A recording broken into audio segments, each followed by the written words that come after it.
There are moments in sport when a nation holds its breath and the whole world watches. Germany, July 9, 2006. The Olympiastadion in Berlin, packed to its rafters, blazing with noise. Italy and France stood separated by a single penalty shootout, the culmination of a tournament that had seen Italy defend with the rigor of an ancient order and attack with the cunning of men who had spent their whole lives studying the game. When Fabio Grosso struck the fifth penalty into the roof of the net, Italian players collapsed onto the turf in tears. Marcello Lippi, grey-haired and unshakable throughout the tournament, stood with his arms outstretched, as if he could barely believe what he had built. Italy were world champions for the fourth time. Nobody watching that night could have imagined that 20 years later, the country that produced Buffon, Cannavaro, Pirlo and Totti would become the most embarrassing story in international football. A former world champion unable to qualify for 3 consecutive World Cups. The 2006 squad was, in many respects, a product of crisis. Italy had arrived at that tournament under the shadow of the Calciopoli scandal, a match-fixing investigation that had shaken Italian football to its foundations and resulted in Juventus being stripped of titles and relegated. Several players in the squad were directly implicated, their reputations under scrutiny from their own press and public. Lippi, rather than treating this as a distraction, used it as fuel. He created a siege mentality inside the squad, a sense that Italy was playing not just for glory, but for vindication. That psychological edge, forged in adversity, gave the team a ferocity that pure talent alone could not have produced. At the heart of everything stood Fabio Cannavaro, the captain. Small for a central defender, Cannavaro compensated with timing, reading, and an almost supernatural ability to put his body between the ball and danger. He was awarded the Ballon d'Or that year, a rare and remarkable honor for a defender, and it reflected not just his individual excellence, but the collective brilliance of a defensive unit that conceded only 2 goals in the entire tournament, both of them own goals. Behind Cannavaro stood Gianluigi Buffon, already established as the finest goalkeeper in the world. Buffon commanded his penalty area with quiet authority, a presence so total that forwards seemed to lose confidence simply by looking up and seeing him there. Alongside them, Gianluca Zambrotta and the fierce Marco Materazzi completed a defensive line that operated less like a back four and more like a wall built from experience and mutual understanding. In midfield, Italy had something special. Andrea Pirlo, still not yet the iconic figure he would become in the years that followed, conducted the game with a metronome precision that made everything around him look easier than it was. Gennaro Gattuso patrolled alongside him, a snarling, tireless presence who won every second ball and imposed himself on opponents in the most physical terms. Daniele De Rossi provided further energy and intelligence, 3 midfielders who complemented each other so perfectly that they seemed to have been designed as a unit rather than assembled from different clubs and different temperaments. Up front, Francesco Totti and Alessandro Del Piero carried the creative weight of a nation's expectations. Totti, Roma's eternal captain, was the kind of player who could bend a game to his will with a single moment of inspiration. Del Piero, endlessly elegant, provided goals at crucial moments, including a famous late strike against Germany in the semi-final that sent the Olympiastadion into stunned silence. Luca Toni led the attack with physical power, winning headers and holding the ball with the authority of a man who knew exactly what his role was and performed it without vanity. It was a squad of complementary parts, each player understanding not just his own function, but the function of those around him. That understanding, that sense of collective identity and shared purpose, was the defining characteristic of the 2006 generation. Lippi himself deserves enormous credit for the architecture of what was achieved. He had rebuilt the national team with patience and structural clarity, demanding defensive discipline without sacrificing the creativity that Italian football had always prized. He managed egos, balanced experience with youth, and created an environment in which tournament football's particular psychological pressures, the slow build, the knockout tension, the weight of history, could be handled by men who felt secure in their roles and trusted in one another. It was not a flamboyant style of football.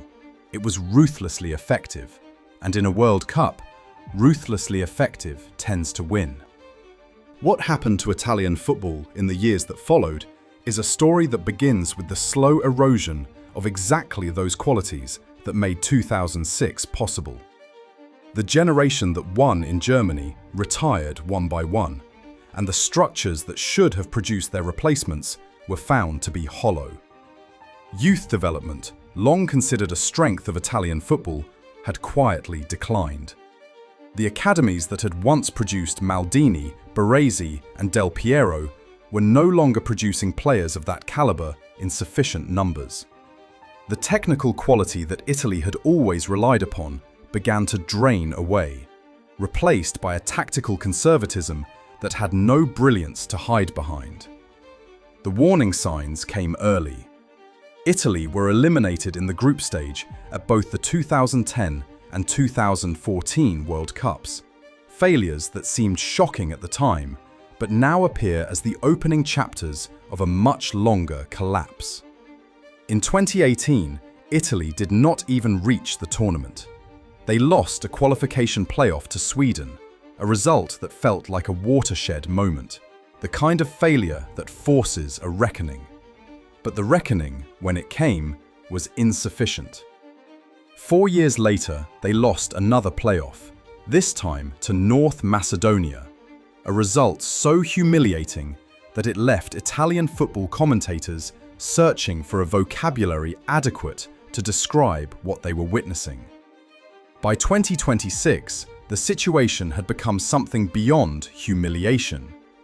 Under Gennaro Gattuso, who had been appointed manager in 2025, Italy reached the playoff final of European qualification, but lost on penalties to Bosnia and Herzegovina after a 1-1 draw, in which they had finished with 10 men following a red card for Alessandro Bastoni. The squad that Gattuso had selected was not without quality. Gianluigi Donnarumma remained among the best goalkeepers in the world. Niccolò Barella, Sandro Tonali, and Manuel Locatelli were midfielders of real distinction. Federico Chiesa, when fit, was capable of moments that reminded watching Italians of the football they used to play. But the team had no identity, no collective understanding, no shared sense of what they were trying to do or who they were trying to be. The contrast with 2006 was total and devastating. Gattuso's tactical approach drew particular criticism. His preference for a direct, physical style of play bypassed the creative gifts of his best midfielders, reducing Italy to a team that pressed hard and played long, which was not only ineffective, but represented a kind of philosophical betrayal of Italian football's deepest traditions. The red card that cost them the match was a symptom of a deeper problem. A team that did not trust itself, that played with anxiety rather than authority, and that crumbled under pressure precisely because the mental foundations that Lippi had so carefully constructed in 2006 had never been rebuilt. In the immediate aftermath of the defeat, the resignations came quickly. Gabriele Gravina, the president of the Italian Football Federation, stepped down. Gattuso followed. Across the Italian football establishment, the reckoning that had been postponed for nearly 2 decades finally arrived, messy and belated, and conducted in the full glare of public contempt. Buffon, who had served as the head of the Italian delegation in 2026, a strange, ceremonial role for a man who had once been the greatest goalkeeper alive, also stepped away. The players who had won in Berlin in 2006 were now watching from positions of authority and influence, as the institution they had once glorified fell apart around them.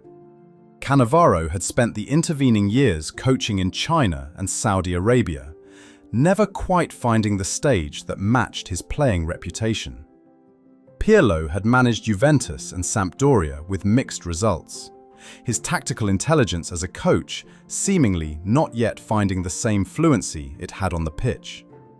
Totti had remained in Rome's orbit, working as an agent and ambassador, his presence in the game still magnetic even in retirement.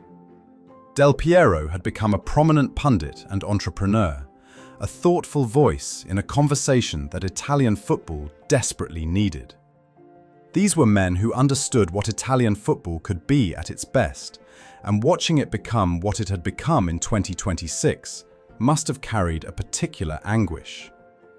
The Italian Football Federation now faces a rebuilding project of enormous scale and uncertain duration. The squad remains ranked 12th in the world, which means the talent is not entirely absent. But talent without structure, without identity, without the collective understanding that Lippi spent years constructing, is simply a collection of individuals wearing the same shirt. Italy in 2026 are a nation that knows exactly what it has lost and has not yet found the first step toward recovering it. The story of Italian football between 2006 and 2026 is ultimately a story about what happens when a generation of greatness is allowed to pass without the institutional wisdom to understand what made it great. The 2006 team won the World Cup because they were more than the sum of its parts. They had unity where others had talent, identity where others had individuals, and belief where others had expectation. 20 years later, Italy has talent and expectation, and nothing in between.